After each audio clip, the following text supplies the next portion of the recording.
Okay, so here's the thing. I'm going to start with this one. I'd rather start with this one, and I'm going to go back to the other one. The order is better this way. So what we've been trying to do is develop a profoundly, deeply, heartfelt, compassionate understanding of how the kids who are struggling with complex trauma, which is all our kids. I hope by now that we've all just accepted that. That's the fact. And the complex trauma is extraordinarily hard to treat. We've accepted that. We've accepted, I hope, the fact that when we react, we meaning parents, schools, people on the streets, relatives, when we react to their reaction to complex trauma, that basically we destroy them. We cave in their world. Now I want to prove why that's the case. These pictures, the reason I chose these particular diagrams is because I think they bring home that truth in such an incredibly profound way. So the purpose of this second section is to understand and analyze these pictures together, and you'll understand it. Sorry, wrong way. Okay, so the triune brain model. Everyone can see this? You saw this all right? Everyone has the... Oh, you have it there? Great, perfect. Okay, so you'll have the picture. So in the triune brain model, it's a model of the brain that highlights three parts. Obviously, there's many parts of the brain. From the secular perspective, they would never call it this piece, survival state. They call this piece here, this red piece, they call it the reptilian brain. And their Darwinian Kfira notions, the brain developed up, and then the other pieces came, it started up and then folded over. So the oldest part in their books is this part of the brain, which they call the reptilian brain. This area is where we call the limbic system, is where the emotional processes occur. And then here, this part of the brain is the executive states, or the prefrontal lobes, or the prefrontal cortex. And essentially what it means is like this. I've boiled it down to the most simplistic possible understanding, but it's incredibly relevant. You're going to see how relevant it is. These pictures, I hope, will be a game changer for everybody in understanding your kids. A game changer. I really mean it. It's something that visually you can see and get, and it alters everything. We're going essentially from this is the rational part of the brain, the blue part is the emotional, and the red part is the instinctual. That means the rational, the part where we think, the part everyone, I hope, is using now, means I hope no one's in the survival state right now. That would be bad news. Hopefully everyone's in the prefrontal cortex up here, listening and thinking. Some of you, I noticed, as I talk, go into the limbic, in the emotional state, and are finding some of the things I'm saying personally very difficult to hear. Because you connect with it and understand it, and you see your kids through a different light as I talk, and you go into the emotional state where you may want to cry. You feel emotional. It's very painful. That's a different state. But a person, in a very simplistic way, the brain's functioning goes from the rational, the green part, which is the prefrontal cortex, and then there's the emotional limbic system in the middle, the blue part, and the survival state, the brainstem. I just want everyone to have that picture clear. There are three different states of mind, right? In the language of English, we call it, you're in this, what state of mind are you in? Well, this is exactly what it's talking about. Are you in a rational state of mind right now? Are you in an emotional state of mind right now? Or are you in a survival state? You're just running away. And it's a huge, huge, huge nafkamina if you could know and recognize that with your child and quite honestly, with yourself. It makes a huge difference. I want to go back now to the picture before. Understanding the brain. With this in mind, what we just said, let's see if we can understand the brain. First of all, we're going to do the functions of the prefrontal cortex. You remember I showed you the green part, the executive states, that dark green area. That's the prefrontal cortex. And we're going to examine what are the functions of the prefrontal cortex. And you're going to see when the penny drops how profound this is. Because if you read off the list, take a look at the list. This is thinking about thinking, higher reasoning, executive functioning, thinking, daring, working it out. It includes, what are the 9 functions? Empathy, insight, response flexibility. That means if something's difficult, how to respond to it, to a stressful situation. Emotion regulation, not freaking out when something happens.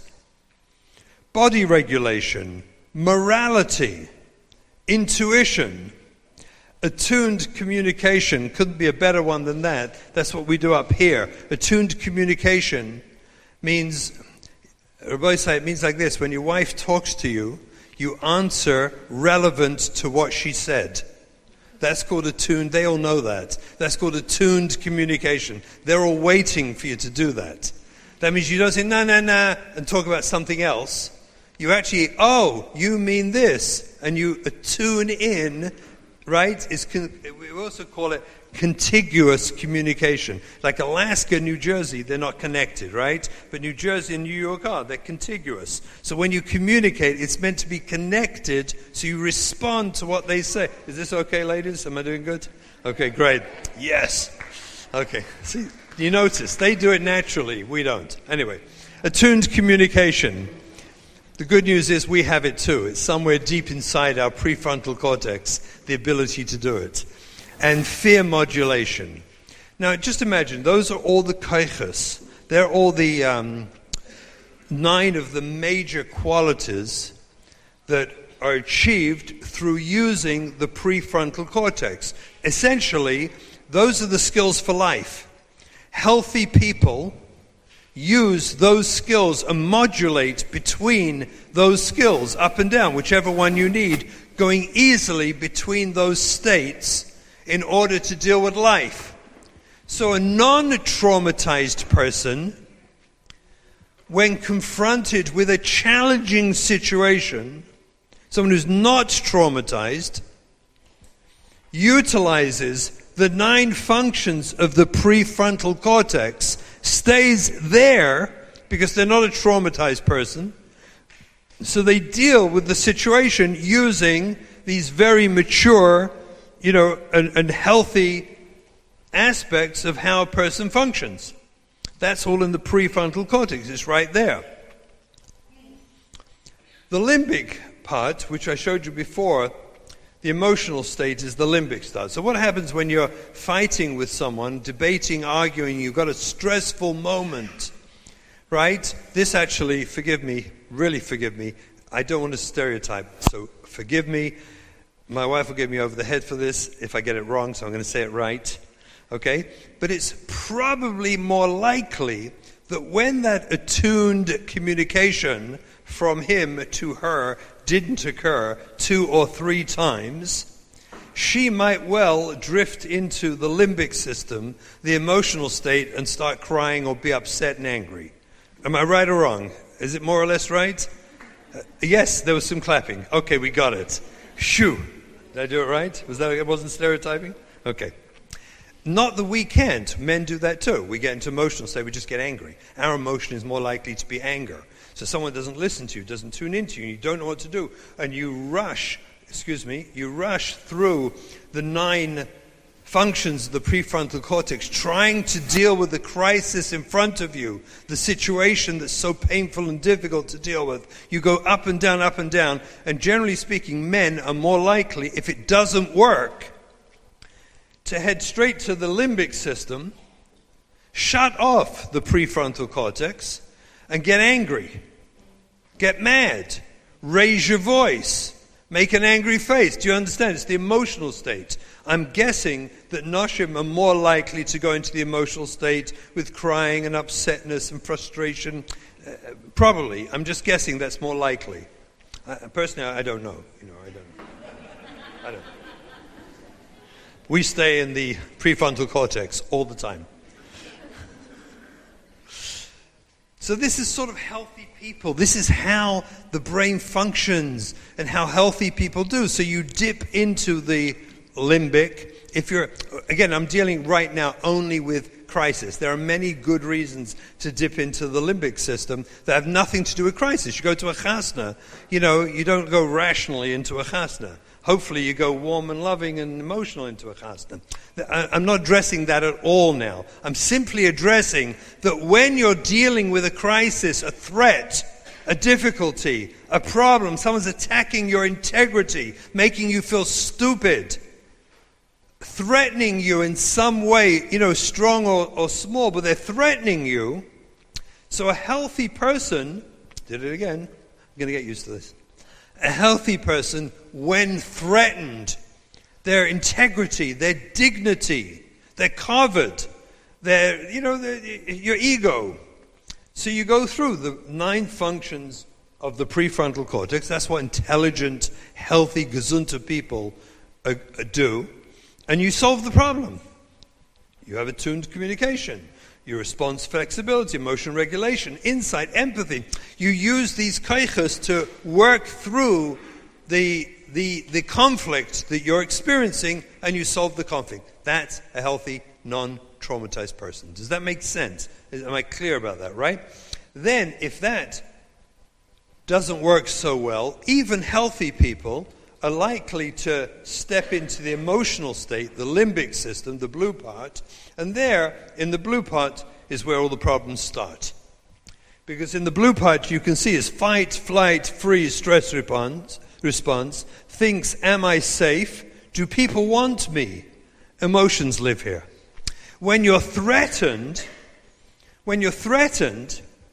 you go into the limbic state, the limbic part of the brain, and you shut down being rational.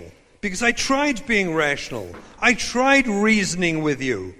I tried exploring other options and being flexible, and processing and having insight. I tried to process with you maturely, and you keep on attacking me. So at that point, a person goes into fight, flight, and freeze, which is in the limbic system. You start going there to escape.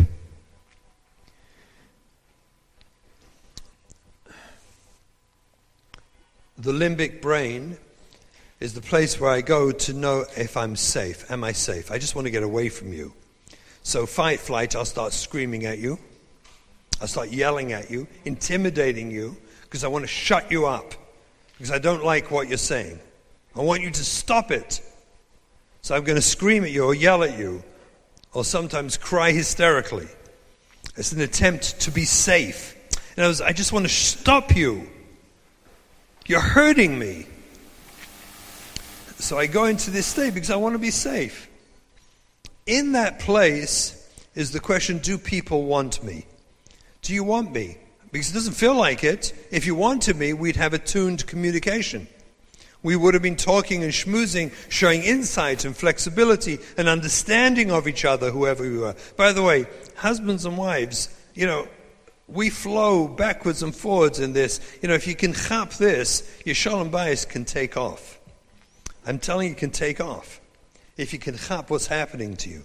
Because what happens is people use up the 9 functions of the prefrontal cortex, and you decide you've done enough of that. Done enough of that. You're not listening to me. Are you listening to me? Right? And you go straight into, you're not listening to me. Yes, I am. You're not hearing me. Right? And then it's like you're both in the limbic system, but it's another attempt not to change you at this point. I'm trying to stop you. It's not a discussion of a mature conversation anymore about working out the problem. I just want you to stop because you're hurting me. Does that make sense? In such a state, I'm still staying with healthy people.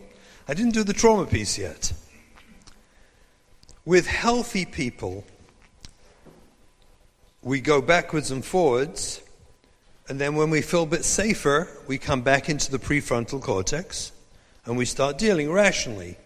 Maybe you go to sleep, go for a walk, take a time out, pull yourself together, come and apologize, and you process again, you go back into the prefrontal cortex. This is how healthy people process. We got it? Okay. I'm going to do, should I do it yet? 1 minute. Should I do it yet? Okay, yeah, why not? Let me do it. So where does the survival state fit in here? You see, in trauma, traumatized people go almost instantly. Remember what we said about in definition of PTSD? We said earlier that they will have a severe psychological reaction at exposure to internal or external cues that symbolize or resemble an aspect of the original trauma, right? So they're very quick there. Regular, non-traumatized people, we can stand our ground and have a conversation. And we tolerate, the dissonance between us. We tolerate it and we modulate. That means when you realize, that you've pushed your wife a little too far and she's getting hurt, you pull back and say, I'm so sorry. Because, oh, you're not my chavrusa. I forgot. Right, okay. Let me try again. And those, you have to talk more sensitively and you modulate. You see her emotional reaction and you modulate and pull back in a healthy relationship. Same thing, in the other direction. A man starts getting angry and you realize that's the wrong way to be. And you slow down and catch your breath, and again we process. We go in and out of those two states. A severe psychological reaction is when they go straight to the survival state. They go straight to they skip the whole thing. They sense real danger is lurking here. Real danger. Remember, this is the danger we discussed before of thousands of events that demoralized and destroyed them. Thousands of little mini episodes that made them feel hopeless and useless. There's a term that was used and is used, unfortunately and tragically, in school systems about kids getting thrown out of school. We've all heard that terminology. As far as I'm concerned, garbage gets thrown out. Kids don't get thrown out, but they do. And we even use that language, and kids know that language. I was thrown out. You see, that's abusive. When you even know that I could be thrown out, and I might be thrown out, and you're on probation, and you might be thrown out, it means you're not wanted. We said before, in the limbic state, do people want me? I'm trying to work it out. I feel threatened and offended. Do people want me? And then I say, yes, I think my wife does want me to have a conversation with her. So I get myself together and I go back into the prefrontal cortex and I have a conversation with her. So I realize she does want me. What do you think a child who's had literally thousands of micro experiences of being thrown out, not wanted, discarded, told you're inferior, incompetent, incapable, there's something wrong with you, they skip the whole system and they go straight to the survival state. In the survival state, they've effectively shut down the other two states. They're effectively, and we're going to talk a lot about this, I hope, they're offline. They're offline. They're not there. They're not there. There's no one home. So any conversation, fight, argument, debate, attempt to get them back will inevitably and absolutely fail. Because they're not here. They're not home.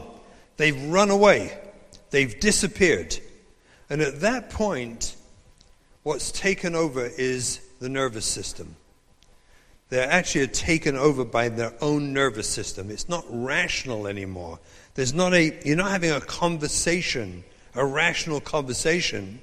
They've already gone into what is essentially a reaction of the nervous system to keep them safe. It places them offline. They go offline. There's no one home. So let's talk a bit about the autonomic nervous system. So it's like this. Again, those who've done Reggie's course, I'm positive you will have studied this a lot, because you can't do somatic work without it. Am I correct? Good. But this is just important to understand the language. Let's not get too worried about all the scientific language. It's the concept that's important. So inside us all, there are two nerves. There's the sympathetic nervous system and the parasympathetic nervous system. And they have two opposite jobs. So the sympathetic nervous system prepares the body for intense physical activity and is often referred to as the fight or flight response. In other words, it activates. Forget the word sympathetic. Has nothing to do with sympathy. It's to do with the relationship between the two nerves. It's not the emotion of sympathy. So the sympathetic is moving. Here it is. This is the sympathetic on top. And this always takes us towards fight and flight. We get aroused. We get argumentative. We get scared. We get threatened. We start fighting. So the sympathetic nervous system takes over to prepare you for fight and flight, to get ready for a fight. You start getting, the word we use is activated. You start getting activated. A person gets red in the face. Their voice gets louder. They breathe faster. They're getting ready for a fight. And you can see it. You can feel it. When you're engaging someone, you can feel it happening. The parasympathetic nervous system has almost the exact opposite effect. Its purpose is to relax the body. So here's life. Just to understand, we're doing healthy, first of all. Just want you to understand healthy. And if we don't get here, I have to tell you this. If we're allowing our kids to activate us out of this, then they will never recover, and we will become part of their problem. Us as parents have to understand what's happening to us physiologically inside, to our nervous system. You feel it. Come on, everyone feels it. When they have that severe, psychotic look at you, what do you feel like? How do you feel? You want to kill someone. You want to run away. You're activated. You want to give them a piece of your mind. You want to yell. You want to do something. But you feel like you need to act. You don't just stand there. You get activated. A healthy nervous system is this. It's this gentle up and down of life where we go through normal, constant challenges. Nisyonis, chaim. Little things and big things. Finding a parking space. Right? When you're late for a meeting or late for an appointment and you can't find a parking space. Right? Some people get activated and become weird and childish. Some people. I claim it. Some people, like my wife, they just talk to Hashem and he opens up a parking space for them. So if you ever need a parking space, speak to her. She'll get you one. I've been with her. It's true. It's incredible. And some people get like tense, be late, the old Yekish blood from England, and you're going to be late for the appointment, and you start getting activated. Do you understand? We all live life like this, and it can be getting your kids off to school in the morning, and you suddenly can't find one shoe, and the bus is coming, right? Who doesn't get activated at that moment, right? And then you find the shoe, and you settle, and you remember, and you breathe. You remember what your therapist taught you in the last session, and you start breathing. We'll give you a different shoe. You can wear 2 different shoes. That's okay if we have to. And you work through all the, things they taught you, and you get back. But the goal of a healthy person, you see, is to stay between those two lines where life always throws at us issues, correct? Daily, non-stop. Nisyonis achayim, they never end. And Kadosh Baruch Hu created us in a way where the body can, rise to the occasion, right?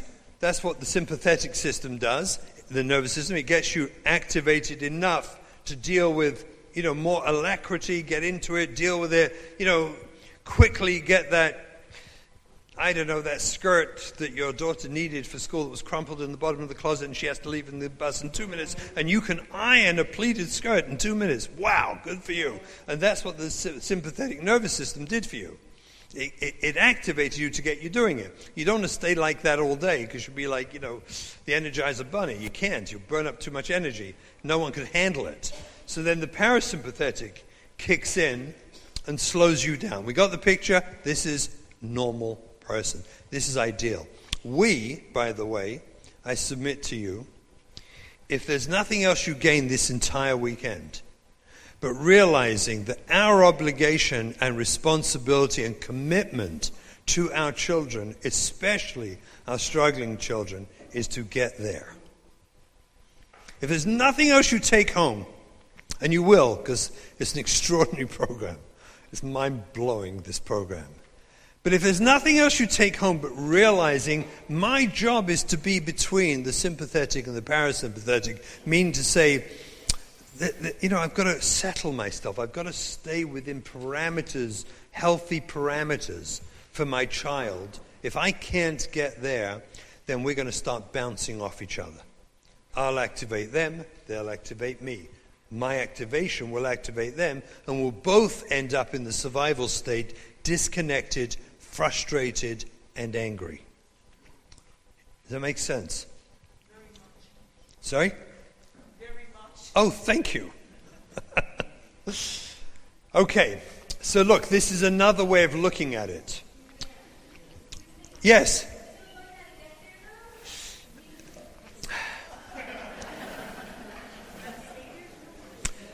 I hope, and let me answer the question. The question is, are we going to learn how to get there? So my hope is, obviously, to learn truly how to get there and stay there under all circumstances. Go to your local therapist. They'll teach it to you. It's not that difficult. You can do it. There are grounding techniques. You could do it. My hope, at least here, because there's a lot I want to cover, is the understanding and knowledge of what I'm looking for and where I need to be schleps me towards it. Just knowing where I'm going and what it is just having a visualization, a picture of what I'm meant to be doing actually schleps. I do this with all my clients. I never do any techniques ever till we've done this. Till they've owned this. And what I discover is when they've owned this, when the clients really get this, they pretty much do it themselves. Because you're aware of it. You understand, you realize what's going on. Instead of just being angry randomly, you realize, I got activated. That word activated, by the way, is a take-home word. That's the Lashon of Kesher Nafshi 2020. Activated. Am I activated? Because if I am, that means I'm outside. Basically what's happened is when I got activated, see activation, I've gone outside my window of tolerance. This window, this is life. This is the river of life. There's activation, settling, activation, settling, activation. This is how we live. And although the bandwidth could be very narrow, our goal is to expand the bandwidth, our whole life, to expand it so I live sort of a healthy kind of life where I'm not acting weird and angry and frustrated. I'm not overreacting, but I'm settling myself. I'm aware of become activated. And the awareness of becoming activated, if I could just own it humbly, actually the awareness, chemically and brain-wise, starts the process of the parasympathetic taking you back down. Becoming aware that I just got activated helps the chemical releases in the body that brings you back down. Because I tell you what you feel prior to that awareness that you're activated. You feel justified. Justified. That's what you feel. You feel horribly justified in your reaction. It seems to be the right reaction. And you feel there's a justification for it. And therefore you continue on your rampage, unaware of who you may be hurting. When you realize, oh, I just got activated, and that's what my body does. It keeps me on this path of life where unavoidably there are always nisyonos. My goal is to deal with them, the ups and downs in life, but within a window of tolerance where others, think of it this way, where others around me can tolerate me. Think of the window of tolerance as that, where the people around me can tolerate me, so that my excitement and passion, my wife often says it to me, right? Isn't it true? I get too passionate about stuff. My wife, calms me down, and because my passion can get too, right? Am I right? Right? It's true. I'm just being honest. And that's the activation. I get too activated and she'll bring me down again. Just the awareness I'm getting too activated will bring me down. So, what are the signs you see of a healthy person? And we'll contrast this in a minute to what happens, unfortunately, with complex trauma sufferers, which is our kids, who are all dealing with this complex trauma. You see, when we're in the window of tolerance, that means when we've got this nice flow to our lives where we rise to the occasion, we get more passionate when necessary and we calm down when necessary, but we stay in that flow of life. So somatically, regulation, repair and cleanup, ease, grounded, settled, pain symptoms lower. By the way, the pain goes down. You feel less pain in life. You just feel more at ease about life. That's the physical somatic symptoms. Mental emotional signs are you're more calm, curious, playful, relaxed, relational. And behavioral signs, you have cooperation, completion of tasks, spontaneity, empathy, creativity. Now take all those things and imagine what happens to all of those things when you exit the window of tolerance. That means, do I have a picture of it? Well, I do, hyperarousal. Here we go. So you have like this. This is that window, this is the window of tolerance in here. This is optimal arousal. Cool, calm, collected, and connected. Right, does that make sense? You're just with the program and you're tuned in with other people. When you're too hyper-aroused, too much arousal, you can't integrate, sympathetic nervous system goes off the charts, and you got the fight and flight response. You're up here. When you're up here, you're not connected, collected, cool, or calm.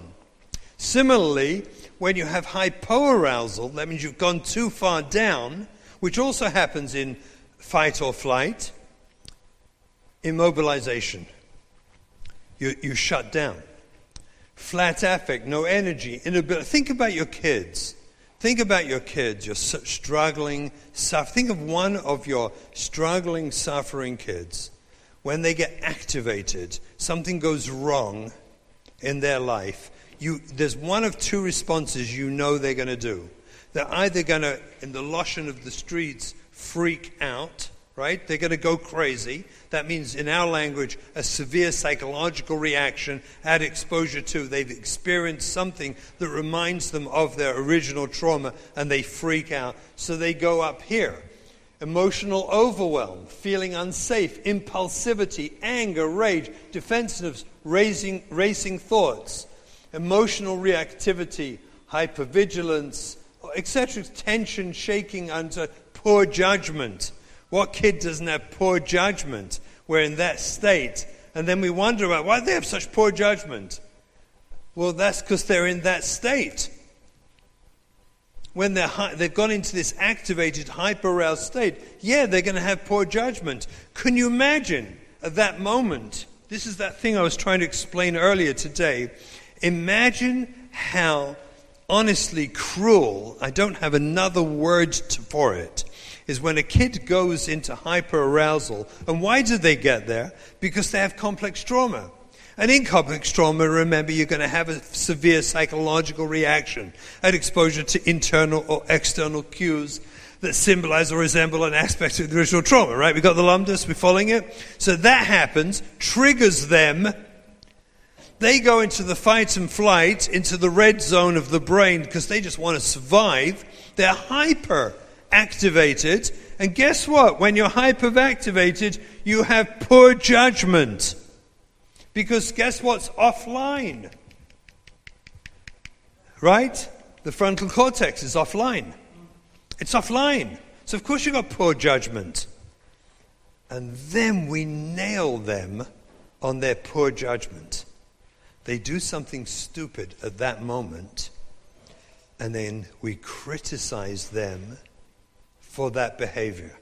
Number one, it's just foolish. Let's just be frank. It's foolish because if someone's offline, criticism should be constructive. Just a vent is useless. There's no heter, just a vent on someone. If you criticize at all, it's to be constructive, to help a person. If the person's offline and hyperactivated right now, guess what criticism will do to them? Activate them more. If they have poor judgment already, criticizing them for their poor judgment makes them have worse judgment. Whose fault is that? Ours. It's pasha heartbreaking. So the kid does something stupid and then gets criticized for the stupid thing they did. But the stupid thing they did was part of their fight and flight because they have complex trauma and they wanted to free themselves. I could ask the Rosh Shiva, is that not honest? Are we talking honest or not? We're talking honest. It's poshut. In that state where the brain is offline and the limbic system's offline, a person's hyperactivated. So whatever they're doing is honest. Reasonable? Am I okay? Safe ground? Shkoyach. So imagine how cruel it is when we start expecting them to have good judgment when they're already activated. And then we activate them and make them worse. Now what's the reason we do that? Because I'm activated. Because I got activated. Because I saw it and it got to me and my self-esteem, my shame. Shame is such a toxic thing. And I let my shame bite me again. I felt embarrassed. It must be my chinuch cause. In the back of our brain, all this rubbish that tells us why it must be my chinuch, and it must be this, or it must be that. I didn't do enough homework with them. Whatever we were. It's all crazy stuff. But that activates us, and then we activate them. See, a kid who's activated, guess what they need? A non-activated parent. They need us to ground quickly. They need us to stay calm. They need us to absorb and listen and just embrace and accept at that moment. Because guess what that does? That creates the parasympathetic in them to reground themselves, and they come back down, they come back in. The same system is true the other way around. When they're too shut down, when they've been too hurt and triggered, when the severe psychological reaction was triggered too many times, and they're shut down, and they perhaps didn't have a parent standing there right in front of them, willing to ground themselves and accept them as they are, embrace and accept with body language, facial expression, tone of voice, saying, I accept you, Basher Husham. When they didn't have that, many of them go into hypoarousal, which is little or nothing, they disappear. They shut down and they disappear. People tell me, my kid hasn't come out their room in 3 days. They've been locked up for days on end. They don't come out to us. They never see us. They come out nocturnal to get food. Look what they're like. Think about your kid. Flat affect, no energy. Inability to think clearly. Numbing, collapse. Feeling disconnected, no feelings. Can't defend oneself or say no. Dissociation, shut down, passive, ashamed, withdrawing, isolating oneself, hopelessness. There's the list. I'm guessing every one of us has seen that with some of our kids many, many times. And each time we get upset about it. Why are they in the room? They get them out of the room, It's like we look at it as if they've done something bad. And what we didn't realize is what's happened is they went into hypoarousal. All they need from us is not a drosha. Look what it says here. Feeling disconnected, no feelings, hopelessness, right? Inability to think clearly. What is the benefit then of going in to have a talk? They tell the husband, the wife tells the husband, go in and have a talk with him. Right? Oh, you've all said that one, right? Okay. Go talk to him. Do something. Right? That talk to him, what is that talk to him exactly? Talk what? What? Inability to think clearly. When you're shut down, the parasympathetic has shut you down. Inability to think clearly. What exactly is that conversation going to look like? It's mad. That conversation might get him out of the sympathetic or the parasympathetic, because he might leap immediately into the sympathetic and scream at you. It might activate him and put him right, but it won't put him in the middle. You know what will put him in the middle? You will put him in the middle by being in the middle. If we can get ourselves into the middle place, if we could get ourselves grounded, if we could stop activating ourselves and stop shutting down and running away, but embrace and understand and accept and be present in your child's life. You don't have to say anything. You don't have to be a psychologist.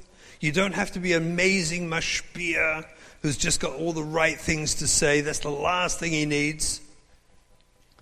What he actually needs from you right now is just to be a safe place, calm, collected, not going crazy. You remember we used to do it? Remember? We used to do it. We'd have this thing where the kids would come in and they would, the ones who were struggling, and they would scream at us and curse us and scream at us, and they were in the totally hyper-arousal zone. And we were saying, oh, it's so interesting. Oh, wow. Oh, okay. Oh, really? Okay, tell me more. Okay, good. Okay. That's not things like that, am I right? And then we'd resist, high-fiving, when they walked out the room, because we didn't reactivate them, because they'd slam out the room, but they calmed down. And 10 minutes later, I go to their room, are you okay? And they say, sure. Need a hug? Yeah. They need us to ground ourselves. Laws up. Do you understand? In this hyper-arousal zone, inability to think clearly, correct? Over here, poor judgment. So it's not rocket science to realize that discussing and debating and explaining to your kids what's wrong with their behavior when they're in these two zones, hyper or hypo, when here's poor judgment and over here they have no ability to think clearly. Why discuss it with them? So there's nothing to talk about, there's what to be. At that moment, you're meant to just be with them. Otherwise, you will activate them because they have complex trauma. And you will become part of the triggers of their trauma, and then they'll have another severe psychological reaction.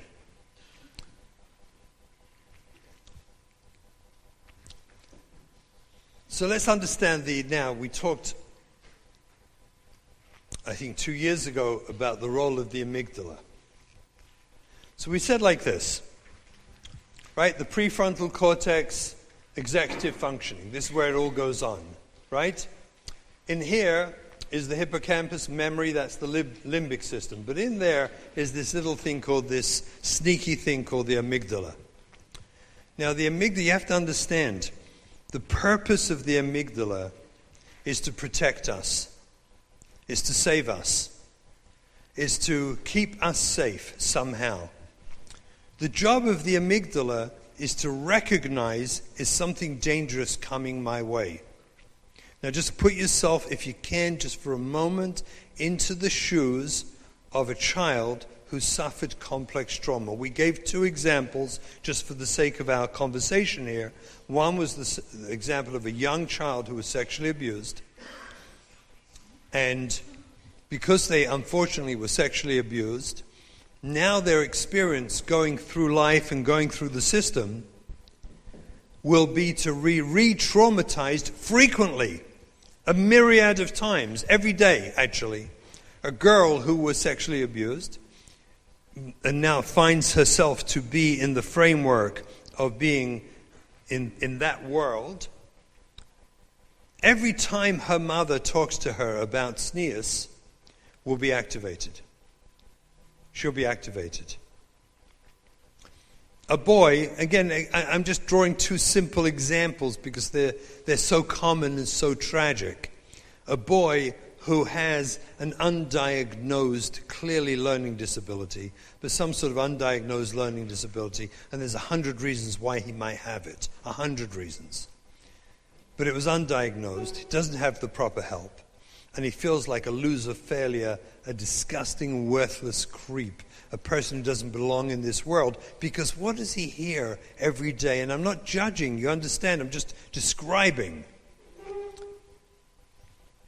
But every day, what is he hearing in class and in school and in life and his rebbeim? He's hearing chizuk, to be a gadol b'Yisrael, to learn stark, to grow, to nutzos, to kaiches, to learn more, to chazer. He's hearing, because what else are they teaching in schools and yeshivas, if not trying to inspire the children to learn more and steig more? That's what they do. That's what the system is doing. Again, I want to be very clear. I'm not judging. I don't want to get into that sugya.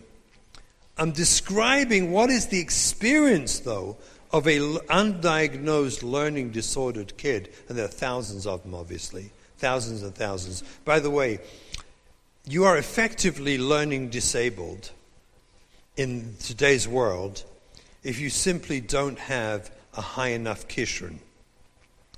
If you're not smart enough, because most of teaching goes to the top of the class. The excitement in a class is to the top part of the class. The middle part of the class is full of kids who would like to be there, good kids, lovely people, who would like to be there, and they have to work incredibly hard to be there, where they're disabled because they're not able to do the level of the class. It's not a learning disability, you understand?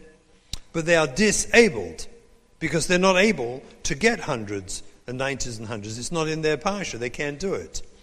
What is life? Let's take a kid like that tens of thousands of times from when he first entered primary till if he makes it through the system, till he makes it through. How many times has he felt in his heart that he's a failure and a loser? He's never going to make it. He's not good enough. How many thousands of times, right? When you add all that up, that's complex trauma. So again, like we gave the marshal, when you go to get him to learn and you want to inspire him, he can have that severe psychological reaction. That's why there are loads of kids. It's so painful and tragic. And these are kids who are still in the system, by the way. I've heard this from countless children, where young men, where they go to Eretz Yisrael, to Beis Midrash, they come home, and there's two things don't exist. Number one is sof zman kriya shema. There's no such thing. It's ben hazmanim. It's like optional. Sof zman kriya shema is optional. And learning is, I'm on vacation now. It's ben hazmanim. How? Why? That's trauma. That's not rational. That's a kid who experiences trauma when he learns, tries very hard and feels like a loser, is actually, it's traumatic for him, and he pushes himself to do it.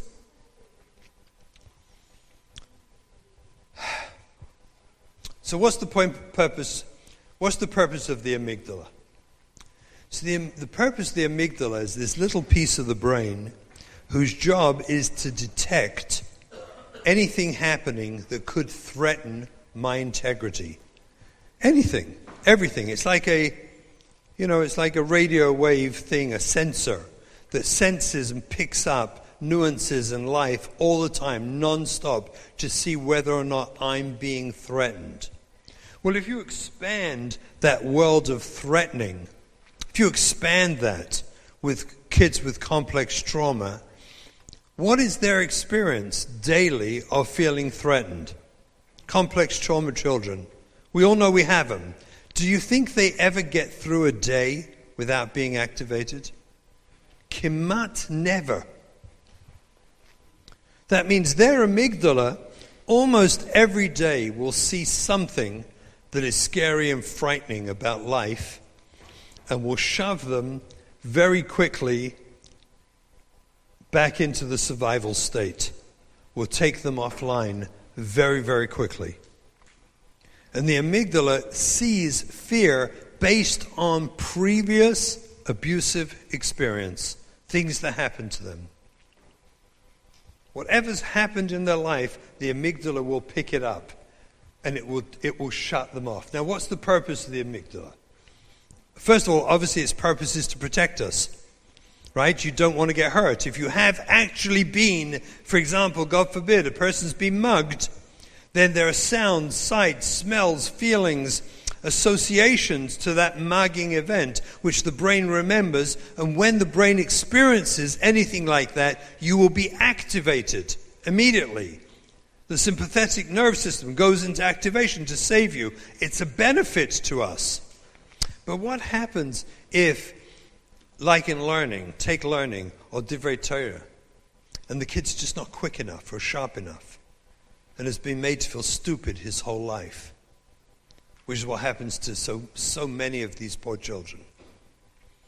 So that even the Shabbos table, the parsha, if you see their faces when they're little and you want to do a parsha sheet at the table, and you start asking questions and you see what happens to them, and the kid runs from the table and you don't know why, and you think they're rebellious. Chas v'shalom. They're activated and they're doing just what they're meant to do. They're protecting themselves.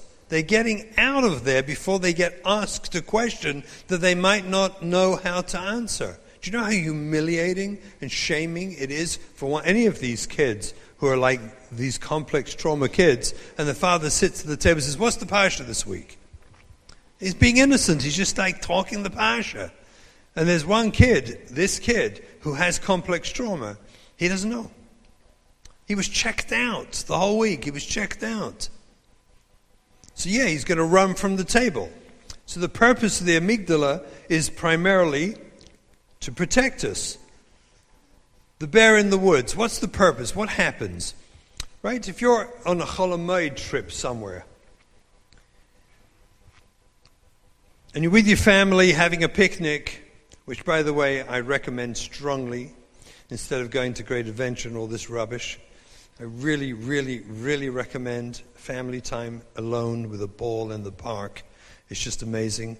Going to these fun fairs and things is such a waste of time and money, and it doesn't create connection. And going to a park somewhere with a ball and having fun does. It creates connection. It's amazing.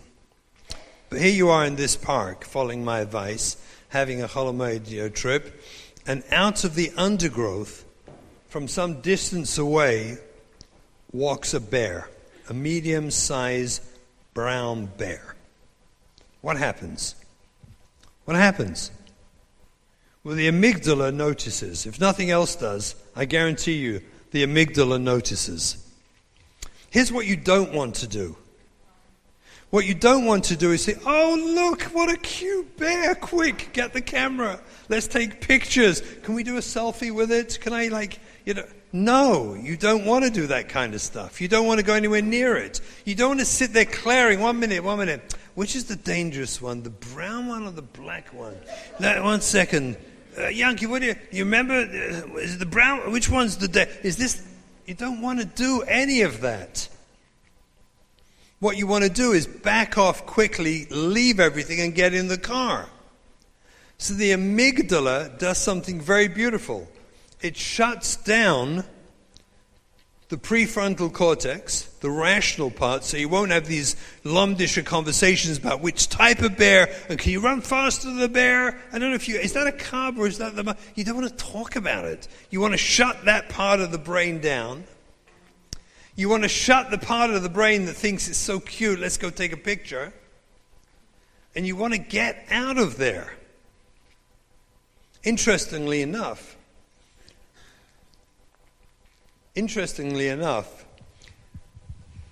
this is all internally what's happening. This is why, by the way, people, I just want to make this comment, people who have constant reactions to life as if there is a bear coming out of the undergrowth somewhere attacking them, often end up with gastrointestinal problems.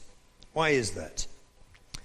And the answer is because when you have the amygdala senses danger, it shuts off all unnecessary major organs in your body, which digestion is the first one that gets shut off.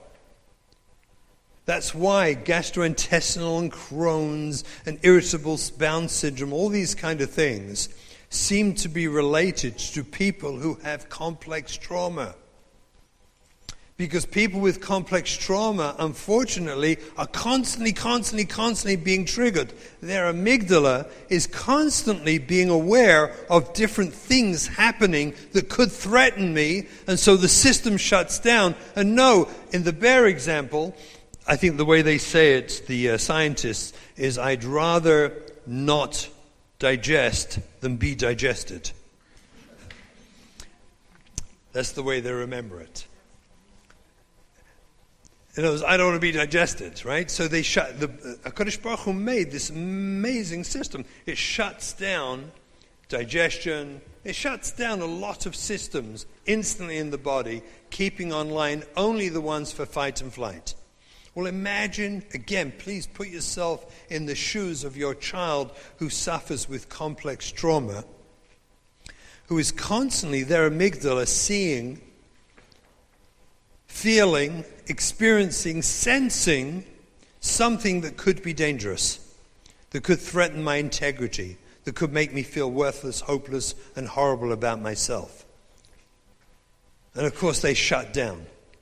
They shut down to escape from it. The amygdala converts the reaction of a previous threat to a future threat. Something happened in the past, a previous threat. The amygdala takes the sensory, the experience, the emotions, the feelings that occurred around that old threat and makes you re-experience them right now to get out of there. That's the severe psychological reaction. Again, debating a child like that, what a waste of time. Because they're activated or they're shut down. They're not there. There's no one to talk to. Here's the most important one that you have to remember.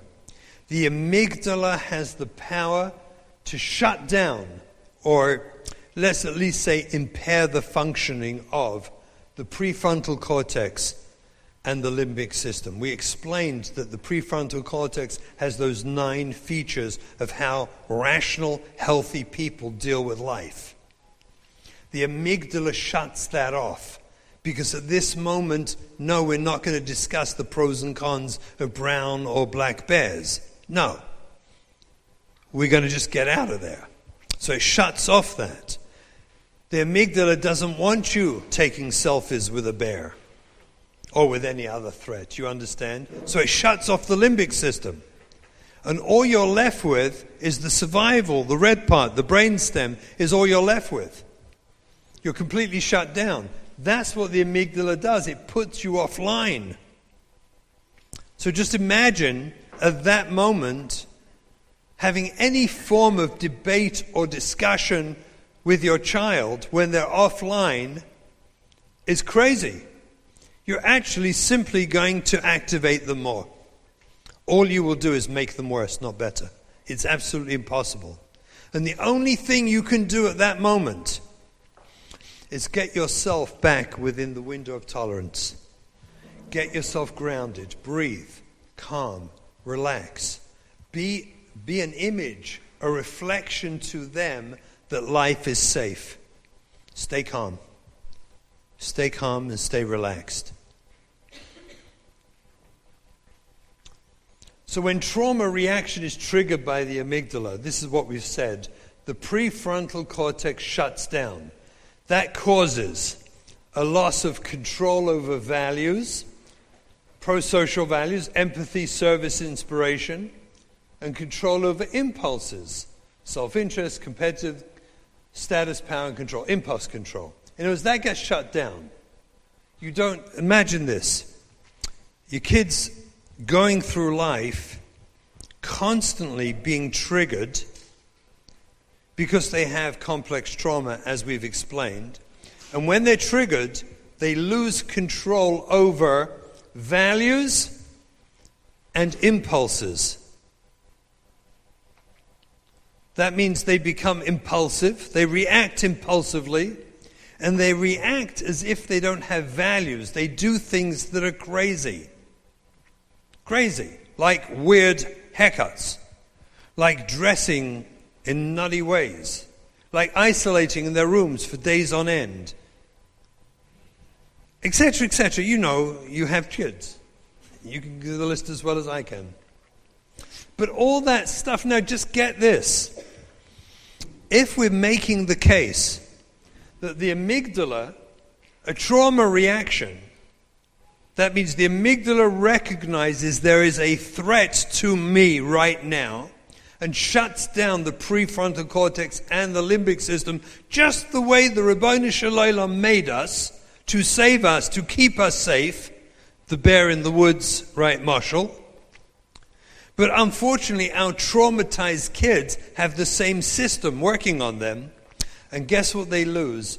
They lose control over values and control over their impulses. How many of us here, honestly, have complained to each other, been confused and upset about our children's behavior, particularly in reference to what appears to be their lack of values and their lack of self-control? Should we have a show of hands? Or do we need to? We all do it. Thank you. Someone actually did it. I appreciate that. We all did that. Do you understand? And if you understand that we did that, in light of what I'm explaining, where the system, the brain, made them do that. That's what the amygdala does, because they're not treated complex trauma victims. Hashem Yirachem. That we react that way to them, not only is it not constructive and helpful, it's profoundly destructive. It drives the kids into needing to dissociate completely, which is what binge movies and drugs does for them. Binging on movies round the clock, or TV shows, or doing drugs disconnects them. Because when you're in a place where you're now judged, criticized for lacking values, where the disappointed parents, your face, the people who are meant to love you, show in their face and body language that you're a disappointment to me because you don't have a good set of values. Where are your values? How can you do this? Or you're so out of control. I mean, imagine those words. You're so out of control. Yeah, my amygdala put me there. I mean, if they knew. But that's not what happens, unfortunately. What happens is that they become completely broken. The world caves in on them. That's why this is so crucial. Do you understand? Because if we understand that, it's not choice. They're not making choices in their bad values. They're not making choices in their bad impulses. The brain is helping them survive. And for that we should criticize them.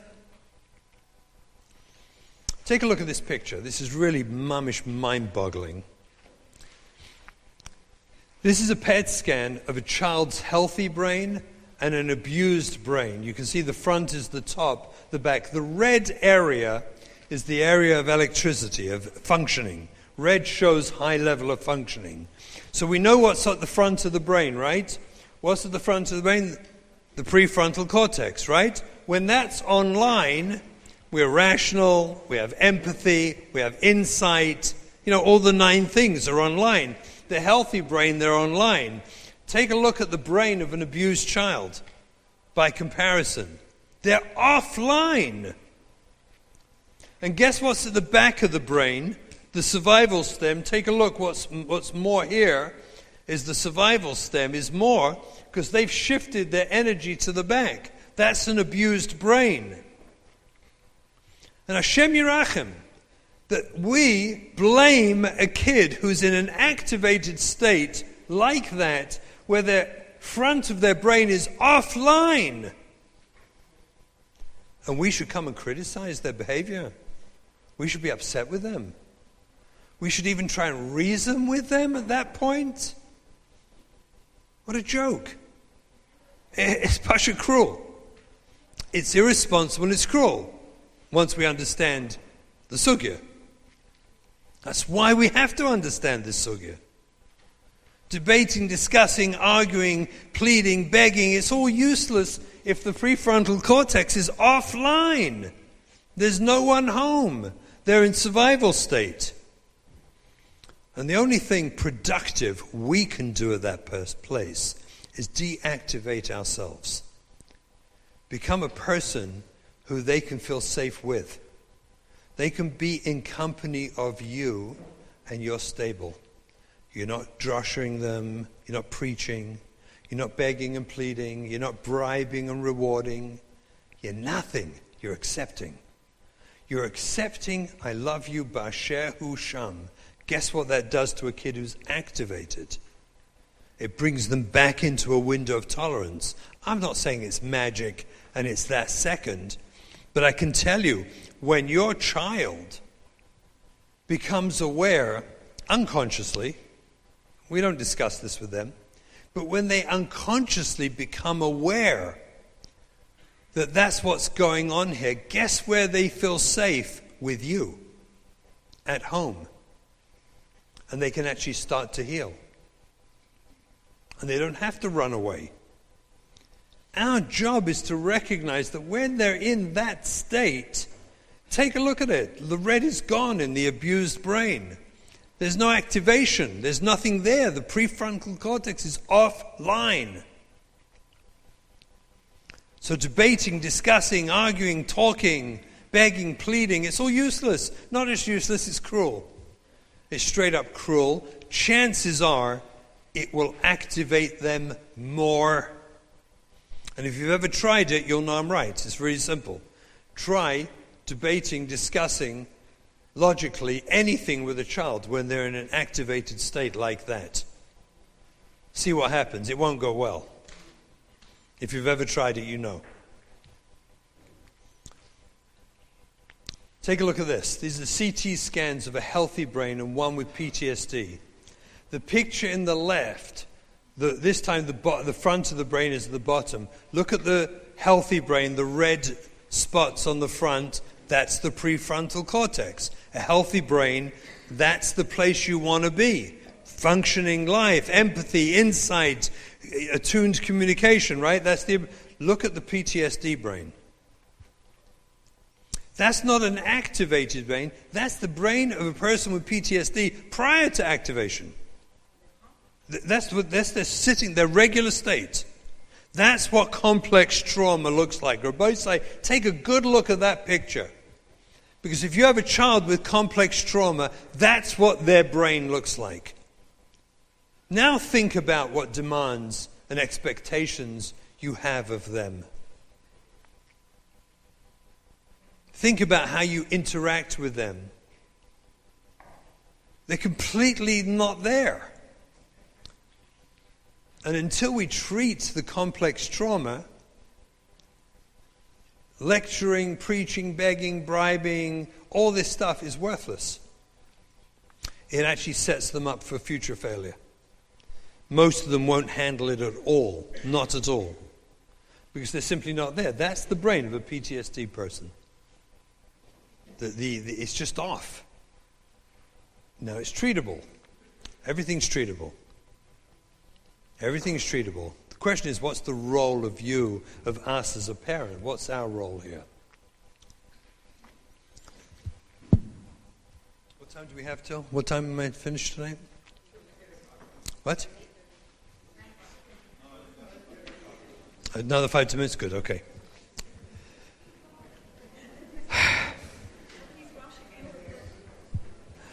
Okay, so here's the crucial considerations. First of all, PTSD. You have to think of the concept that the brain of your child, think of your child. You have to get your child in your heart and your head and think of your child with complex trauma. That means they have PTSD, post-traumatic stress disorder. That means they're triggered all the time. They're constantly offline. You have to think of it that the brain was hijacked by the amygdala. The amygdala sees threats everywhere. So what's our job? Reduce the threats. At least in context with us. You know how you reduce the threats? One of the ways, HaKadosh Baruch Hu gave us all an amazing gift. It's called a smile. It's called a smile. Everyone has one lurking somewhere inside.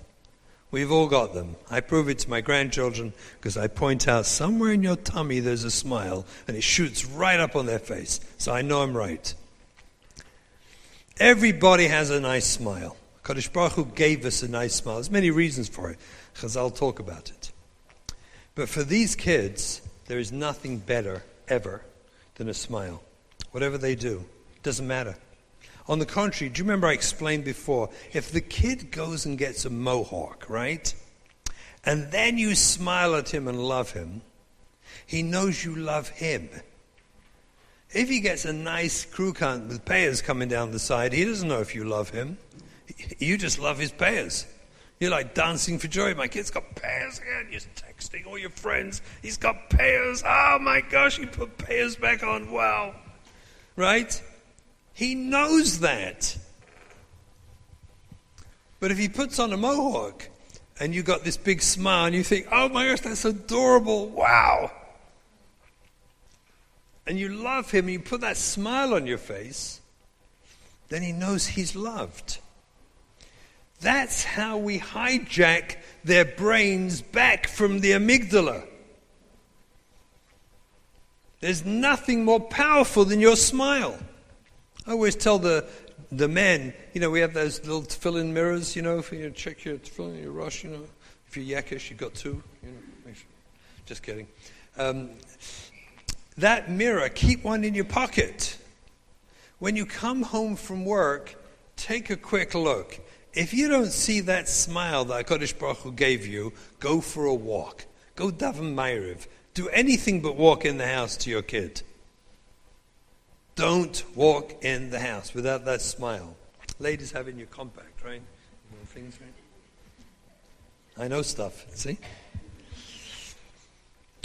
We want to hijack his brain back. Do you understand? It was taken by the amygdala because he or she sensed fear, danger, and they had the severe psychological reaction exposure to, right? We got the whole Lashon going there, right?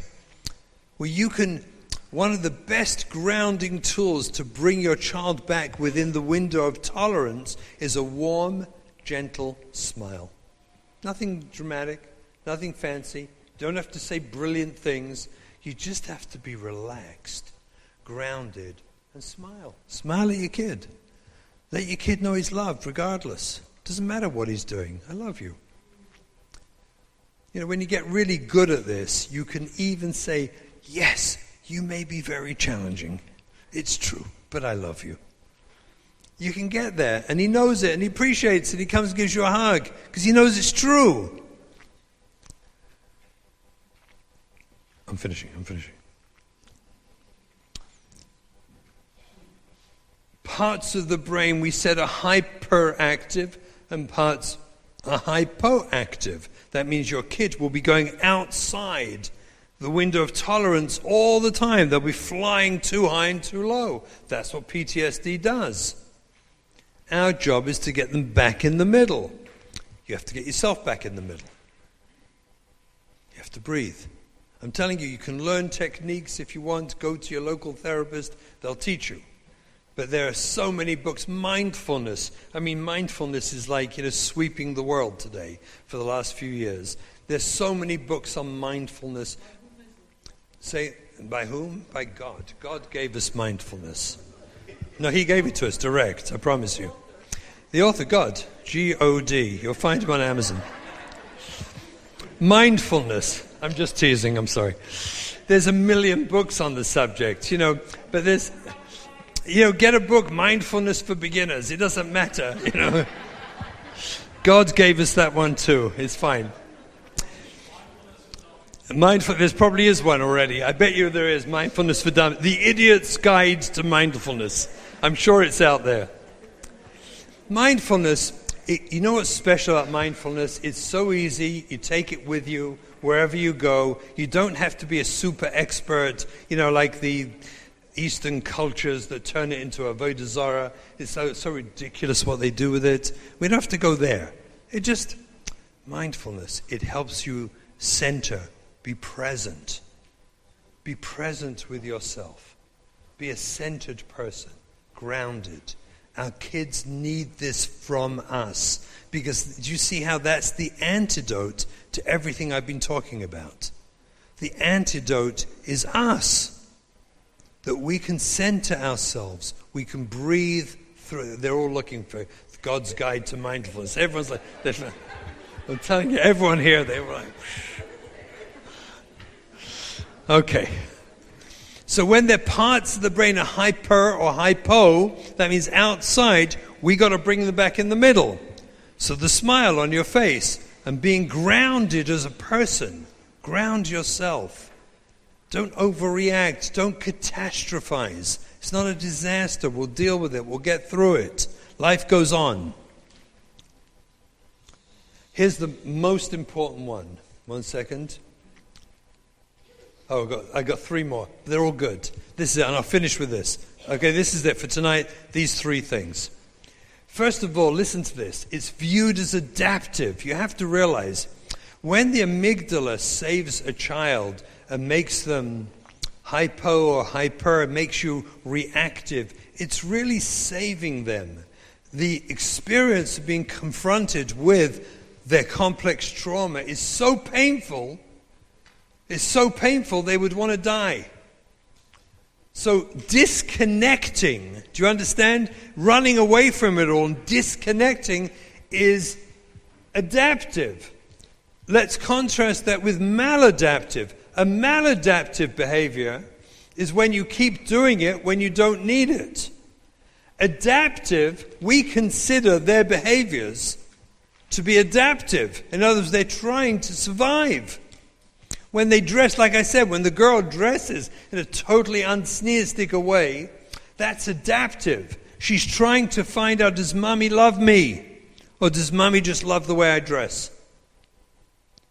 So she's adaptive. Do you understand? She's traumatized and adapting to find out. If she stays that way for the rest of her life, it's maladaptive. That's not healthy. But in the process of trying to survive, drinking, kids who drink is adaptive. They're trying to drown their sorrows. You do it for the rest of your life, it's maladaptive. But when they're doing it, it's adaptive. They're trying to survive.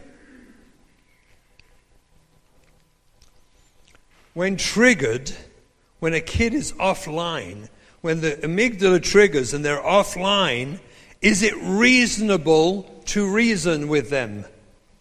No. It is unreasonable because they are not reasonable.